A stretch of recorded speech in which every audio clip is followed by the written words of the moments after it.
देखिए यार, आज हम लोग करेंगे सेट नंबर 411। और इसका कुछ लोग पीडीएफ के बारे में बोल रहे थे, तो पीडीएफ यार टेलीग्राम चैनल को ज्वाइन कर लीजिएगा, मैथ्स बाय डीके शर्मा।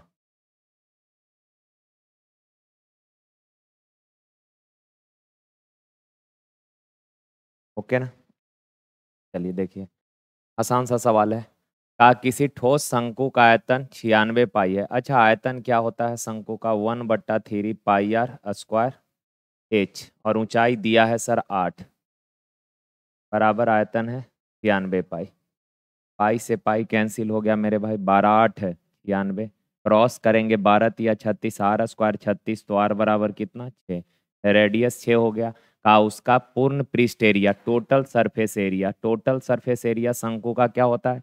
तो वक्र पृष्ठ एरिया पाई आर एल में, आधार का जैसे ये शंकु है, शंकु का वक्र पृष्ठ एरिया पाई आर एल, और वक्र पृष्ठ एरिया में आधार का एरिया जोड़ देंगे तो टोटल सरफेस एरिया होगा। सर आधार वृत्ताकार है तो वृत्त का एरिया कितना? पाई आर स्क्वायर हो जाएगा। ओके ना।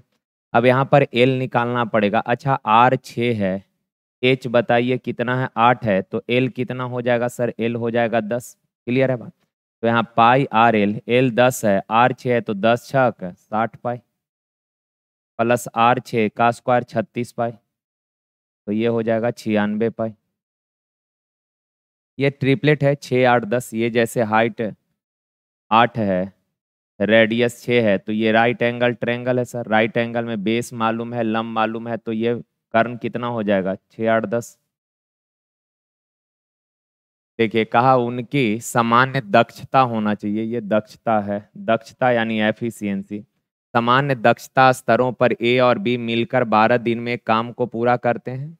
यानी कि ए और बी अगर अपने ओरिजिनल एफिशिएंसी से काम करेगा तो काम को कर देगा 12 दिन में। यदि ए ने आम तौर पर आधे कुशल रूप में काम किया और बी ने तिगुना कुशलता से काम किया जैसा कि वह आम तौर पे करता है, तो कार्य 9 दिनों में पूरा हो जाता है। तो देखें यार, पहले ए मान लेते हैं। ए का ओरिजिनल एफिशिएंसी है ए, यानी ए पर डे ए यूनिट काम करेगा। बी का एफिशिएंसी बी, यानी B per day B unit काम करेगा। तो ए और बी मिलकर एक दिन में इतना काम करेंगे, लेकिन कहा है कि अगर ओरिजिनल एफिशिएंसी से करेगा तो 12 दिन में कर देगा। तो टोटल वर्क हो गया सर, ए और बी मिलकर एक दिन में इतना काम 12 दिन में टोटल काम कर दे रहा है। आगे कहा ए अपनी आधी एफिशिएंसी से काम करे, यानी A/2, और बी अपनी तिगुना एफिशिएंसी से काम करे, तो ये दोनों मिलकर पूरा काम कर देगा कितने दिन में? तो सर बोला है 9 दिन में। कितने दिन में? 9 दिन में। दोनों टोटल वर्क है अतः आपस में बराबर। अब 3 × 4 = 12, 3 × 3 = 9। अब 4 से सर गुना करेंगे तो ये हो जाएगा 4A + 4B। अच्छा, 3 से गुना करेंगे 3A/2। अच्छा, बट्टा वाला दो एलसीएम, तो 3 दूना 6 हो जाएगा ना, तो यहाँ 3 6 = 18 भी हो जाएगा, और बट्टा में 2। क्रॉस करेंगे तो 8A + 8B बराबर 3A + 18B। सर 3A इधर आके 8A में से घटेगा 5A, 8 भी उधर जाके 18B में से घटेगा 10B। क्या हो गया?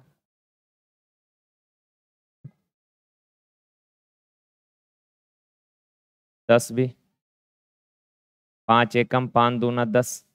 तो ए और बी का रेशियो हो गया 2:1, यानी ए और बी दोनों के एफिशिएंसी का रेशियो पता कर गए। अब सवाल कहा है ए अकेले पूरा काम कितने दिन में, तो टोटल वर्क देखना पड़ेगा सर। देखिए, तो दोनों मिलकर काम करता है 12 दिन में, तो सर ए एक दिन में 2 काम, बी एक दिन में 1 काम, दोनों मिलकर एक दिन में 3 काम। अगर एक दिन में 3 काम करेगा तो 12 दिन में ये टोटल वर्क हो गया सर इतना। अब का इस काम को बी की ए कितने दिन में, तो ए एक दिन में 2 काम, तो इस काम को कितने दिन में करेगा? अरे यार, ए के एफिशिएंसी से डिवाइड करिएगा, 2 × 6 = 12, यानी 6 × 3 = 18 दिन।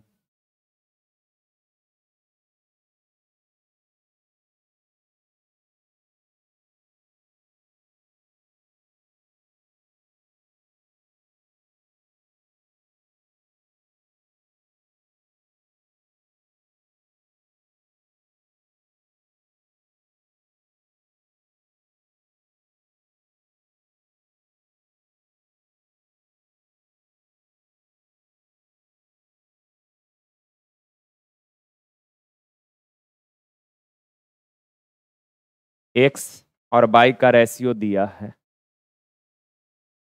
एक्स 3 है तो 7 तिरिक 21 और बाई 4 है तो 4 चौक 16। 21 में से 16 गया कितना 5। सर 3 तिया 9, 4 दूना 8, 9 और 8 17, 5:17। देखिए कहा 70 रुपए पर केजी वाले चावल के एक बैग में दो अलग अलग प्रकार के चावल मिश्रित किया गया है। कहा एक बैग है जिसमें 70 रुपए पर केजी वाला चावल है और ये जो बैग में चावल आप भरे हैं ना, ये दो अलग अलग प्रकार के चावलों को मिलाकर बनाया गया है। कहा 60 रुपए पर केजी वाले पहले प्रकार के चावल की मात्रा 8 केजी है, जबकि दूसरे प्रकार के चावल की मात्रा 4 केजी है। का दूसरे प्रकार के चावल का मूल्य कितना होगा। एक तो एलिगेशन लगा लीजिए, नहीं तो जनरल अप्रोच से भी कर सकते हैं। एलिगेशन से अगर करेंगे तो कहा यार पहले प्रकार के चावल का रेट है 60 रुपया पर केजी और इन दोनों को मिलाकर जो मिक्सचर बना है इसका रेट है 70 रुपया पर केजी। और दोनों प्रकार के चावल का क्वांटिटी दिया है कितना 8 है पहला और दूसरा का कितना है 4 है। रेशियो अगर लेंगे तो ये हो जाएगा 2 और ये हो जाएगा कितना 1। अच्छा इन दोनों का अंतर कितना है 10, यानी 1 यूनिट बराबर 10 है तो 2 यूनिट बराबर कितना हो जाएगा 20।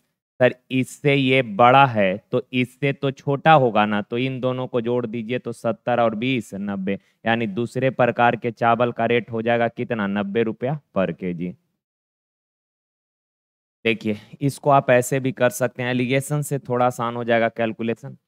कहा कि पहले प्रकार के चावल का रेट है 80 रुपया पर केजी और पहला प्रकार का चावल लिए हैं 8 केजी, तो 60 रुपया पर केजी है, तो 60 रुपये पर केजी के भाव से 8 केजी का रेट कितना 480 रुपये। दूसरा प्रकार के चावल का रेट निकालना है, मान लेते हैं 100 रुपया पर केजी है, तो 100 रुपये पर केजी के हिसाब से 4 केजी का रेट कितना हो गया, तो 4x हो गया।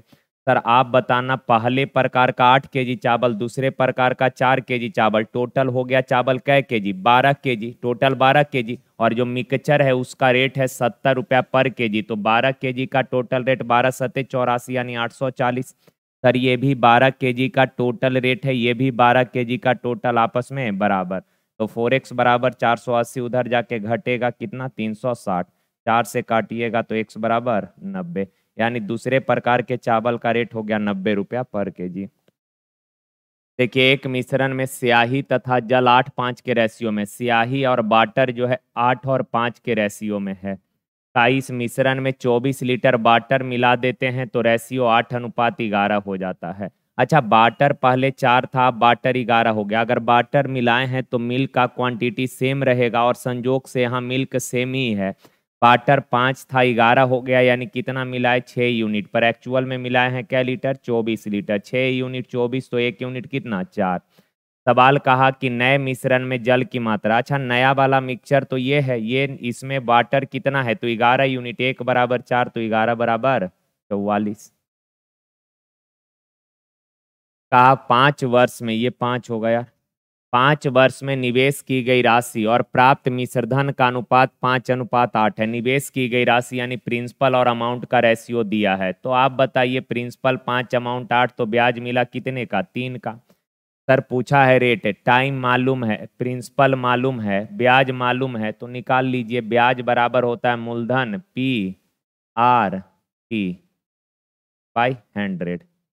5 25 चौक 100, R बराबर 4 तिया 12%। देखिए कहा ए और बी का मासिक वेतन समान है, ठीक है। ए बी और सी, ए और बी का मासिक वेतन समान है। ए बी और सी अपने मासिक वेतन का क्रमशः 10%, 8%, 9% किसी ट्रस्ट को दान कर देता है। यार ए अपने इनकम का 10% दान कर रहा है, बी अपने इनकम का 8% दान कर रहा है एंड सी अपने इनकम का 9% दान कर दे रहा है। यहाँ तक कोई दिक्कत नहीं है किसी को। अब आगे का ए और बी के दान के बीच का अंतर 400 है। अच्छा ए और बी के बीच के दान, सॉरी ए और बी के दान का अंतर कै परसेंट है 2%, लेकिन दिया है कितना 400 रुपया।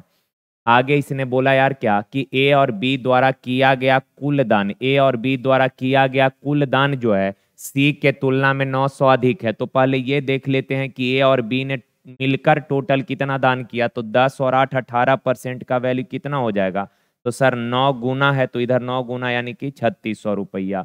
अब ए और बी ने मिलकर 3600 रुपए दान किया जो कि सी से 900 अधिक है। ए और बी ने मिलकर जो दान किया है 3600, ये सी से 900 ज्यादा, यानी सी द्वारा किया गया दान 900 कम होगा। यानी 3600 में से 900 गया, 2700 रुपए सी ने दान किया। सी ने दान किया है 9%, लेकिन एक्चुअल में कितना किया होगा? 2700। तो 9% 2700 का सी का वेतन बताइए। सी का वेतन यानी 100% ना, तो हो गया 9 तिया 27 यानी 1% 300, 100% तो 2 जीरो और लगा दीजिए 3000। देखिए कौन सी संख्या 9 से विभाज्य नहीं है। 9 से डिवाइड होने का रूल तो आपको पता ही है कि सर अंकों का योग अगर 9 से कट रहा है मीन्स वो कंप्लीट नंबर 9 से डिविजिबल होगा। तो 9 से कौन कट रहा है? देखिए तो ये 4 4 8 और 1 9, ये तो 9 से कट जाएगा, पर पूछा है नहीं कटने वाला। ओके, यहाँ देखिए तो 3 और 3 6, 6 और 10 16 और 2 18, ये भी कट जाएगा सर। यहाँ देखें 7 7 14, 14 और 8 22 और 3 25 और 2 27, ये भी कट जाएगा, तो यही नहीं कट रहा होगा। देख भी लेते हैं, 9 5 4 9 बच जाएगा 3, यानी कि डी नहीं कटेगा। देखिए कहा एक बस स्कूटर से 20% तेज यात्रा कर सकती है। कहा बस जो है स्कूटर से 20% तेज, स्कूटर से 20% तेज यानी स्कूटर का स्पीड अगर 5 है तो बस का स्पीड कितना हो जाएगा? 6। 20% तेज, स्कूटर से 20% ज्यादा, यानी स्कूटर 100 तो बस 20% ज्यादा 120। रेशियो लेंगे 20 बचे 100, 20 छक 120। समझ गए? अब देखिए आगे इसने बोला कि यार दोनों एक ही समय पर बिंदु P से शुरू करते हैं और बिंदु P से 60 किलोमीटर दूर एक ही समय पर बिंदु Q पर पहुंचते हैं। देखिए ये दो स्थान है, कहा P और Q, इनके बीच का जो फासला है ये है सर 60 किलोमीटर। सवाल में कहा कि दोनों बस और स्कूटर दोनों एक ही समय पर बिंदु P से चलना शुरू करते हैं और एक ही समय पे बिंदु Q पर पहुंच जाते हैं। अच्छा एक बात बताइए सर, एक ही समय चलना शुरू किया और एक ही समय पर फाइनल डेस्टिनेशन पर दोनों पहुंचा है, चाल यहाँ अलग अलग है, तो ऐसा कैसे पॉसिबल हो सकता है कि एक ही समय चलेगा और एक ही समय पहुंचेगा? बस का चाल ज्यादा है, स्कूटर का चाल कम है, तो टाइम तो सेम नहीं ना होगा। लेकिन बोला क्या आगे, हालांकि रास्ते में बस स्टेशन पर रुकते समय बस को करीब 10 मिनट का समय लग गया, यानी कि बस रास्ता में 10 मिनट रुका है जबकि स्कूटर कहीं नहीं रुका। जरा सोच कर बताइएगा, अगर दोनों एक ही समय चला है, ठीक है, और एक ही समय अपने फाइनल बिंदु पर पहुंचा है जबकि बस रास्ता में 10 मिनट रुका है, अगर वो 10 मिनट नहीं रुकता तो बस जो है स्कूटर से 10 मिनट पहले पहुंच जाता। ये बात मानते हैं ना? रास्ता में अगर 10 मिनट रुका है जिसके कारण दोनों एक ही साथ डेस्टिनेशन पे पहुंचा, अगर 10 मिनट नहीं रुका होता तो बस 10 मिनट पहले पहुंच जाता, यानी दोनों के समय का जो अंतर है ये 10 मिनट का है। तो सर स्पीड का रेशियो मालूम है तो टाइम का रेशियो इनवर्स हो जाएगा 5-6। अनुपात में टाइम का अंतर कितना है? 1 का, लेकिन एक्चुअल में 10 मिनट का। 1 यूनिट 10 मिनट। सवाल का है बस का चाल, तो समय निकालना पड़ेगा बस का। 1 यूनिट 10 तो 5 यूनिट 50 मिनट। अच्छा 50 मिनट यानी 60 से डिवाइड करिएगा तो 5/6 आवर हो जाएगा। क्यों? क्योंकि सर डिस्टेंस किलोमीटर में दिया तो टाइम आवर में लेंगे, तो यहाँ पे टाइम भी आ गया। अब आप एक चीज बताइए कि सर 60 किलोमीटर दूरी अगर बस जाएगा कितना के चाल से? 5/6 के चाल से, तो समय लगेगा कितना? समय सॉरी चाल चाल पूछा है तो चाल दूरी बट्टा समय। 5 से काटिएगा 12 बार में, 6 से 12 छक 72। देखिए इसको सॉल्व करना है यार, ये बताइए तो 4 के पावर n प्लस 5 है, 4 उधर जाके घट जाएगा, कितना हो जाएगा? 256, है ना? अब देखें 4 के पावर 4 कितना होता है? 256 होता है ना? 4 के पावर 4 256। अब यहाँ यार दोनों साइड का बेस सेम तो पावर भी सेम है, तो n+5 बराबर अगर 4 है तो n बराबर कितना हो जाएगा? -1। अब आगे सवाल का 5 के पावर n+3, तो 5 के पावर n का वैल्यू -1 +3 2 हो जाएगा ना, यानी 5 का स्क्वायर कितना? 25। देखिए कहा ए बी सी बी पर एक त्रिभुज समकोण है। कहा एक त्रिभुज है A B C, A B C एक ट्रायंगल है। कोण बी इसका समकोण है। ओके ना। का एम और एन ए बी पर दो बिंदु है, जैसे ए एम बराबर एम एन बराबर एम बी। एम एक पॉइंट है और एक पॉइंट एन है जो ए बी पर स्थित है। का ए एम बराबर एम एन बराबर एन बी है। आगे कहा सर पी और क्यू ए सी पर दो बिंदु है, जैसा कि पी एम क्यू एन के पैरेलल है। अच्छा, पी और क्यू, पी और क्यू ए सी पर है। कहा कि पी एम और क्यू एन जो है एक दूसरे के पैरेलल है। आगे सवाल में कहा Q N parallel C B, यानी कि क्यू एन सी बी के भी पैरेलल है। यदि बी सी 12 सेंटीमीटर है तो कहा बताइए P M plus Q N किसके बराबर होगा। अच्छा, एक बात बताइए, अगर आप देखेंगे कंपेयर करिएगा तो पहले बड़ा वाला ट्रायंगल जैसे ए बी सी और ए एन क्यू को अगर आप देखेंगे तो सर ये दोनों ट्रायंगल तो सिमिलर हो जाएगा, दोनों ट्रायंगल सिमिलर होगा। एक देखें यार, एक तो और भी आसान तरीका है, अगर आप ट्रेपेजियम का एक कॉन्सेप्ट मालूम हो, ये वाला दिख जाएगा। ट्रेपेजियम जैसे ये ए है, ये दोनों पैरेलल साइड का लंबाई ए और बी है, तो सर ये दोनों साइड नॉन पैरेलल यानी असमानांतर होगा, तो असमानांतर भुजा के मिड पॉइंट को मिलाने वाली रेखा की जो लंबाई होती है ना, ये पैरेलल साइड का आधा होता है। ठीक है ना। तो यहाँ असमानांतर भुजा ये देख रहे होंगे आप, एम पी क्यू एन, ये समलंब चतुर्भुज है। इसके दो भुजा के मिड पॉइंट, असमानांतर भुजा के मध्य बिंदु को अगर मिलाइएगा तो इसका लंबाई जो होगा पैरेलल साइड का आधा होगा, पैरेलल साइड के योग का आधा होगा। और ये भी आपको पता है कि किसी भी त्रिभुज में दो भुजा के मध्य बिंदु को मिलाने वाली रेखा की लंबाई तीसरी से आधी होती है। अगर ये 12 है तो ये वाला 6, और ये अगर 6 है तो असमानांतर भुजा के मध्य बिंदु को मिलाने वाली रेखा की लंबाई समानांतर भुजा के योग का आधा होता है। तो यहाँ से M P plus N Q बराबर 6 दूना 12, तो ये तो बन जाएगा, ऐसे बना ही लेंगे आप। अब देखिए जरा, इसको सिमिलरिटी अप्लाई करके भी कर सकते हैं आप। देखिए जैसे आप बड़ा वाला ट्रायंगल देख पा रहे होंगे, ये ए बी और सी, और ये है एन क्यू। अच्छा, ये दोनों भी पैरेलल है सर, तो ये दोनों सिमिलर ट्रायंगल हो गया। और सिमिलर ट्रायंगल में, और ये वाला कितना है 1, ये 1 और ये 1, तो ये पूरा कितना हो जाएगा 2 और ये 1। आप बताइए सर, संगत भुजा का रेशियो तो बराबर होगा, संगत भुजा का रेशियो बराबर, तो यहाँ देखिए तो ये छोटा वाला 2 है और बड़ा वाला 3 है, छोटा वाला 2 और बड़ा वाला 3, तो यहाँ भी छोटा वाला 2 बड़ा वाला 3 हो जाएगा, ये 2 यूनिट और ये हो जाएगा 3 यूनिट। 3 का वैल्यू है 12 यानी 1 बराबर 4, तो 2 बराबर कितना 8, तो ये वाला लंबाई 8 आ गया।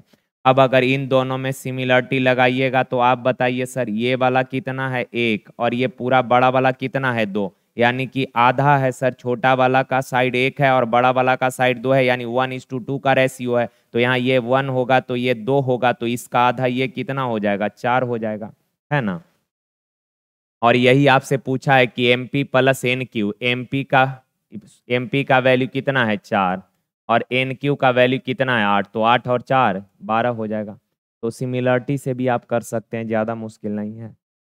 देखिए एक लोलक 3 सेकंड में 2 बार टकराता है। अच्छा, 3 सेकंड में 2 बार टकराता है तो एक बार टकराने में समय लगेगा कितना, 3/2 सेकंड। 2/3 मत बोल दीजिएगा, वो 1 सेकंड में कितना बार, तो 2/3 बार आएगा। पर हम ये पूछ रहे हैं कि एक बार 3 सेकंड में 2 बार, तो एक बार टकराने में कितना समय लेगा, तो एक बार टकराने में 3/2 सेकंड का समय लगेगा।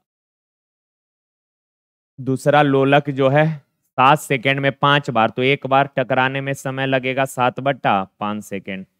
और दोनों घंटियों द्वारा एकक बार बजने में जो समय लगता है उस समय का एलसीएम ले लीजिए सर। 3 और 7 का एलसीएम कितना हो जाएगा 21, और नीचे वाला का तो HCF तो 1 रहेगा, यानी कि हर 21 सेकंड के बाद ये दोनों घंटी आपस में एक साथ बजेगी। हर 21 सॉरी सेकंड है, हर 21 सेकंड के बाद ये दोनों घंटी एक साथ बजेगी। सवाल कहा 1 मिनट में कितने बार एक साथ बजेगी। 1 मिनट यानी 60 सेकंड में कितने बार। तो आप बताइए, अगर 21 सेकंड में एक बार तो 60 सेकंड में कै बार। आप बोलेंगे सर 21 दूना 42 यानी 2 बार बजेगा। चूंकि 3 बार बजने में तो 63 सेकंड न लगेगा, 21 तिया 63 सेकंड 3 बार बजने में, लेकिन इसने बोला है 60 सेकंड में कै बार, तो 21 दूना 42 2 बार ही बजेगा। देखिए कॉसेक 4 प्लस बराबर है 49 प्लस कॉट 4। अच्छा कॉट 4 इधर लेकर आइएगा तो ये हो जाएगा cosec 4 theta minus cot 4 theta बराबर 49। अच्छा A4 माइनस B4 है तो क्या हो जाएगा sir, cosec square theta plus cot square theta into cosec square theta minus cot square theta बराबर 49। तो सर ये cosec square minus cot square तो 1 होता है ना, ये 1 हो गया।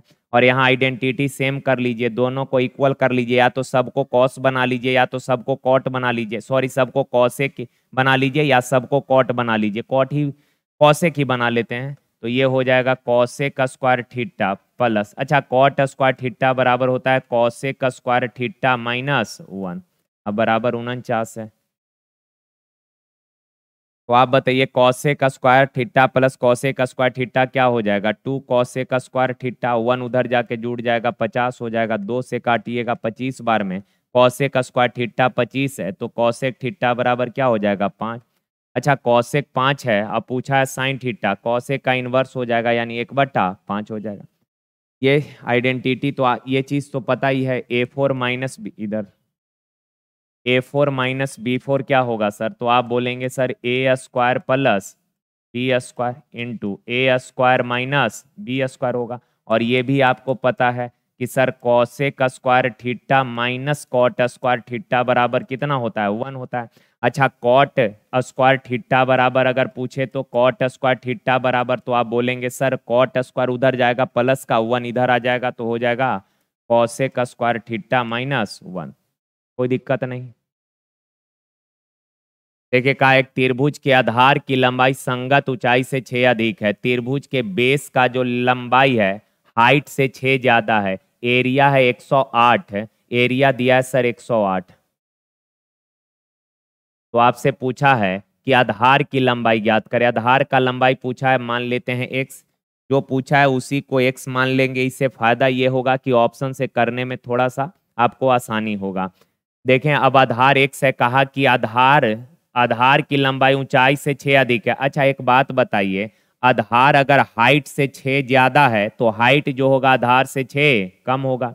तो सर बेस मालूम हाइट मालूम, तो ट्रायंगल का एरिया होगा हाफ बेस इंटू हाइट बराबर 108। अब x का वैल्यू निकालना है, आधार यानी x का वैल्यू ऑप्शन से देख लीजिए। अगर x 12 लेंगे तो सर 12 गुना 12 में से 6 जाएगा 6, तो 12 छक 72 ही हो रहा है, 2 से डिवाइड करिएगा 36 हो जाएगा, खत्म हो गया। 9 तो हो ही नहीं सकता है।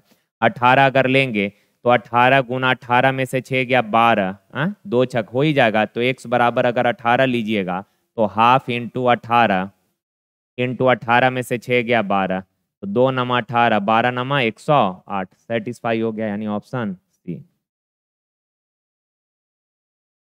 कहा सर जिसके लिए द्विघात के एक का मान ज्ञात कीजिए जिसके लिए द्विघात समीकरण इतना बराबर 0 के मूल समान होंगे। अच्छा इस द्विघात समीकरण के मूल अगर समान है यानी कि बी स्क्वायर माइनस 4ac बराबर क्या हो जाएगा 0।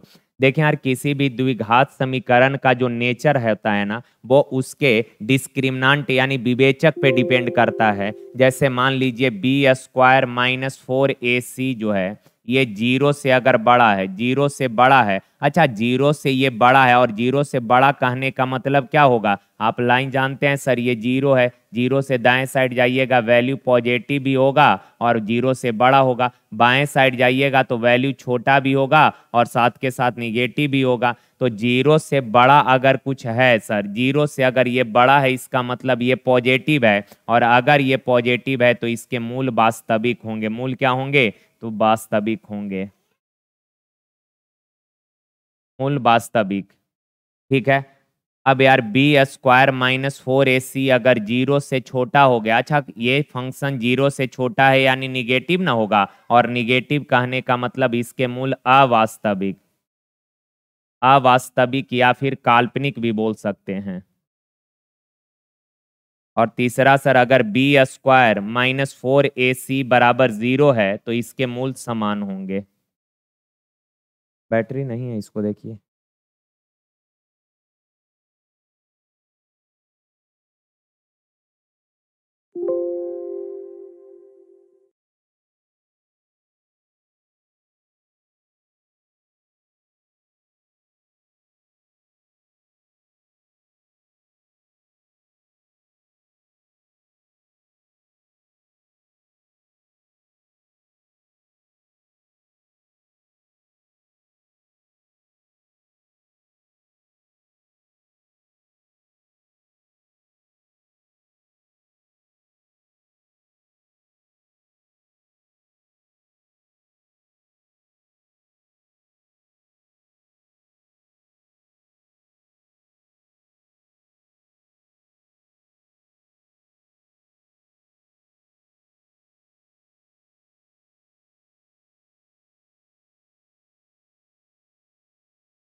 हेलो लीजिए।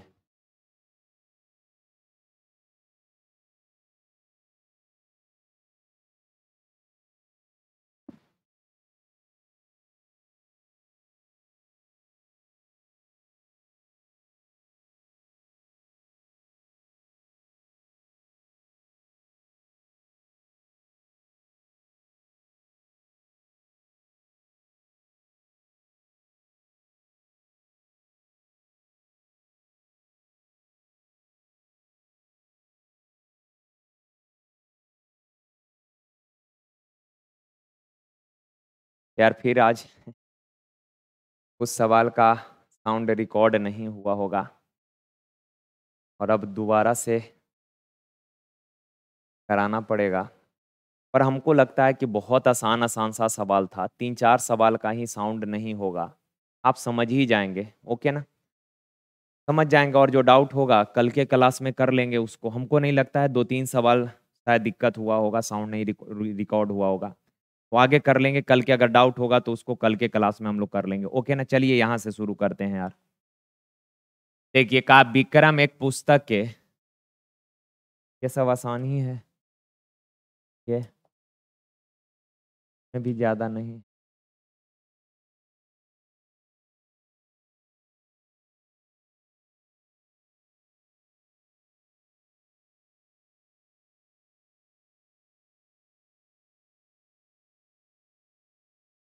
ये देखिए कहा कि विक्रम एक पुस्तक के अंकित मूल्य पर दो क्रमागत अंकित होगा, यहाँ पे अंकित मूल्य पर दो क्रमागत बट्टा 20 और 10% देता है, जो 252 के एकल बट्टा के बराबर है। अच्छा, जैसे मान लीजिए X% और Y%, दो लगातार छूट के समतुल्य एकमात्र छूट क्या होगा? दो लगातार छूट के समतुल्य एकमात्र छूट होता है sir X plus Y minus X गुना वाई बट्टा 100, है ना? तो देखिए जरा 20% और 10% के दो लगातार छूट के समतुल्य एकमात्र छूट क्या होगा? तो 20 प्लस 10 माइनस 20 गुना 10 बट्टा 100 करेंगे, कितना आ जाएगा? 28%। और एकल बट्टा है एक्चुअल में कितना? 252 रुपया। आगे कहा यदि पुस्तक का क्रय मूल्य है 600, पुस्तक का क्रय मूल्य है कितना? 600 रुपया, तो पुस्तक पर विक्रम कितना लाभ अर्जित करेगा? अच्छा, कितना लाभ अर्जित करेगा तो क्रयमूल्य तो दिया ही है, विक्रयमूल्य जानना पड़ेगा। तो आप बताइए एक चीज, अगर 100 का चीज था, अंकित मूल्य 100 का चीज था, उस पर 28% डिस्काउंट दे दिए, तो बेचे कितना में होंगे? तो आप बोलेंगे सर 72% में। तो 72% निकाल लेते हैं, तो 252 बट्टा 28 गुना 72, 4 × 7 = 28, 4 से 18 × 4 = 72, 7 से 7 × 21, 7 × 6 = 42, 18 × 6 = 108, हाथ में रहा 10, 18 × 3 = 54, 10 × 64, विक्रयमूल्य है 64 का। कितने का लाभ होगा? देखिए तो खरीदा है 600 में, आप बेच दिया है 648 में, कितने का लाभ हो जाएगा? 48 का। देखिए कहा तीन संख्या का अनुपात 6:5:9 है, पहली संख्या का 20% 30 है। अच्छा एक बात बताइए, पहली संख्या का अगर 20% 30 के बराबर है, तो पहली संख्या टोटल कितना है, यानी 100% कितना? तो 20 बचे तो 30 बचे 150, यानी पहली संख्या 150 है। पहली संख्या अनुपात में कितना है? 6 यूनिट पर है, एक्चुअल में 150, यानी क्या गुना? 25 गुना है सर। सवाल का तीसरी और दूसरी संख्या के अंतर का 50%। अच्छा, तीसरी और दूसरी का अंतर कितना? 9 और 5 का अंतर 4, 4 का 50% कितना? 2, 1 बराबर 25, तो 2 बराबर 50। देखिए कहा एक परिवार में एक पिता, माता और बेटा हैं, उनके वर्तमान आयु का रेशियो है 8, 5 और 2। का पिता की वर्तमान आयु 48 है। ये क्या सवाल है यार? पिता का वर्तमान आयु 48 है, यानी क्या गुना है? 6 गुना। सवाल कहा 3 वर्ष बाद परिवार की औसत आयु कितना होगा? अच्छा, प्रेजेंट में परिवार का टोटल है, देखिए तो 8, 5, 13 और 2 15 यूनिट है ना, तो 15 1 यूनिट बराबर 6, 15 यूनिट बराबर 90, यानी प्रेजेंट में पूरे फैमिली के उम्रों का योग है 90 वर्ष। ठीक है, 3 वर्ष बाद परिवार की औसत आयु, 3 वर्ष बाद परिवार का औसत आयु कितना होगा? तो तीनों का ना 3-3 साल ऐड करना पड़ेगा। तीनों का 3-3 ऐड करिएगा, 3-3 6 या 3 9 जोड़ दीजिएगा तो कितना हो जाएगा? 3 साल बाद पूरे फैमिली का एज हो जाएगा 99। औसत कितना? 3 से डिवाइड कर दीजिए तो 33 साल हो जाएगा। आगे देखिए, कहा शांत जल में नौ का चाल है 19 किलोमीटर पर आवर और धारा की गति है 3 किलोमीटर पर आवर। कहा 88 किलोमीटर अनुकूल, अनुकूल यानी धारा के दिशा में, और 24 किलोमीटर प्रतिकूल गया, कितना समय लगेगा? 88 किलोमीटर धारा के दिशा में गए, चाल बढ़ जाएगा ना, तो 19 और 3 22। और कहा सर 24 किलोमीटर धारा के अपोजिट गया, अगर अपोजिट जाइएगा चाल घट जाएगा, तो 19 में से 3 गया, कितना? 16। 16 ही होगा ना, हो। हाँ, तो 22 चौक 88, 8 दूना 16, 8 तिया 24, यानी 3/2 यानी 1.5 ना। तो सर 88 किलोमीटर धारा के दिशा में गए 4 घंटा लगा, 24 किलोमीटर विपरीत गए 1.5 घंटा लगा, दोनों को मिलाकर टोटल समय 5.5 घंटा। यूनिट डिजिट निकालना है, थोड़ा सा दिमाग लगाइएगा ना तो फ्रैक्शन ऑफ सेकंड में रिजल्ट आ जाएगा। एक बात बताइए, यूनिट डिजिट निकालना है तो इसका कोई यूज है? आप बोलेंगे सर बिल्कुल नहीं। यूनिट डिजिट निकालना है, ओनली इकाई अंक को कंसीडर करेंगे।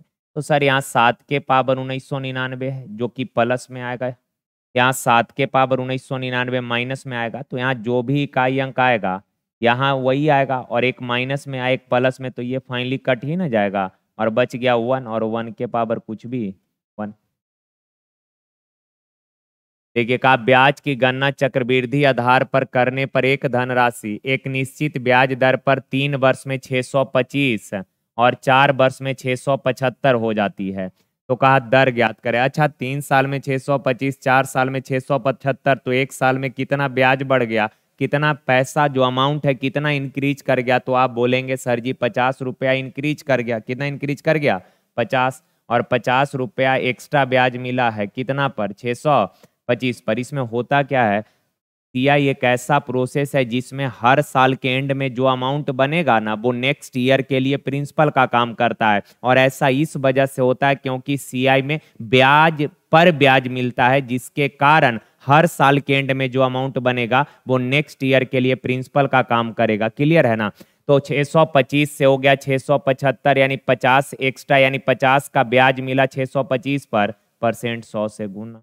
25 25 625 होता है, 25 चौक 100, 25 दूना 50, 4 दूना 8%। यह है थोड़ा अच्छा सवाल है यार, ये थोड़ा क्या मतलब अच्छा सवाल है। देखें तो यहाँ रेशनलाइज करिएगा, एलसीएम x माइनस 11 क्रॉस करेंगे तो x इंटू क्या हो जाएगा, x माइनस 11 और प्लस का 1 बराबर, ये दाएं साइड जाएगा तो 0 हो जाएगा। अच्छा, x इंटू एक्स माइनस 1 बराबर 11 बराबर +1 उधर जाके -1 हो जाएगा। अब ये गुना में है सर, दाएं साइड जाएगा तो बट्टा में x माइनस 11 बराबर क्या हो जाएगा, 1/-1/x को इधर लेकर आइएगा, +1/x हो जाएगा, और -11 उधर जाके +11 हो जाएगा। यानी x + 1/x का वैल्यू 11 आ गया। पूछा x³ + 1/x³ क्या हो जाएगा, तो 11 का क्यू, 11 का 11 का क्यू -3 है, 3 है यानी 3 गुना 11, तो 1331 में से 33 जाएगा, तो ये आ गया 8। इकाई स्थान पे 8 है किसी का क्या? हाँ, एक ही ऑप्शन है, ऑप्शन नंबर। देखिए, कहा बिना किसी वैगन के एक लोकोमोटिव इंजन 50 के गति से, ऐसा ये आज तीसरा सवाल है, थोड़ा सा अंतर है इसमें, और ये एनटीपीसी 22 मेंस का पूछा हुआ सवाल है। कहा वैगन के एक लोकोमोटिव इंजन, कहा बिना किसी वैगन के एक लोकोमोटिव इंजन 50 के गति से जा सकती है। यानी अगर 0 डब्बा लगा है, कितना डब्बा लगा है सर? अगर 0 डब्बा लगा है ना तो उसका स्पीड वेलोसिटी जो है ये कितना है, 50 किलोमीटर पर आवर। ठीक है।